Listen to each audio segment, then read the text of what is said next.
গত কয়েকদিন ধরে টানা বৃষ্টি এবং পাহাড়ি ঢল নেমে আসার কারণে হঠাৎ প্লাবিত হয়েছে নেত্রকোনার বিভিন্ন অঞ্চল। নেত্রকোনা সদর থেকে ডেডুকুন গুদারা পার হয়ে মাদুরপাড় সরকারি প্রাথমিক বিদ্যালয়ের সামনে দিয়ে দুর্গাপুর যাওয়ার একমাত্র রাস্তাটির যত দূর চোখ যায় দেখা যায় শুধু পানি আর পানি।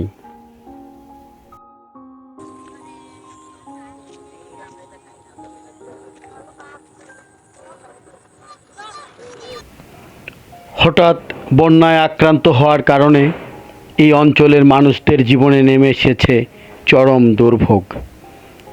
পানির নিচে ডুবে গেছে স্কুল, ছাত্রছাত্রীরা স্কুলে যেতে পারছে না।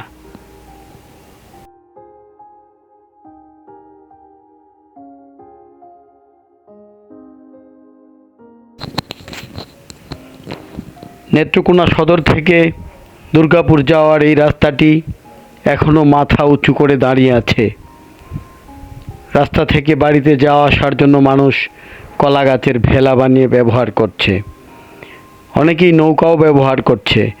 হয়তো মনে মনে গাইছে, আষাঢ় মাইশা ভাষা পানিরে পুবালি বাতাসে, নয়তো এই দুর্বিষহ সময়টার জন্য রেগে ফুলছে।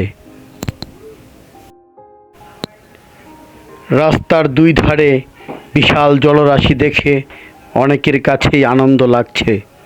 দূর দূরান্ত থেকে ছুটে আসছে পানি দেখার জন্যে, মেতেছে আনন্দে, তুলছে ছবি।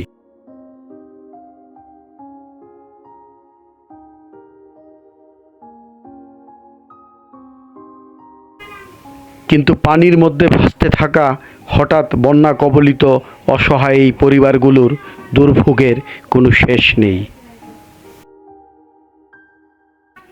পানির অপর নাম জীবন হলেও বছরের এই সময়টাতে সেই পানি হয়ে যায় তাদের জন্য চরম দুর্ভোগের কারণ।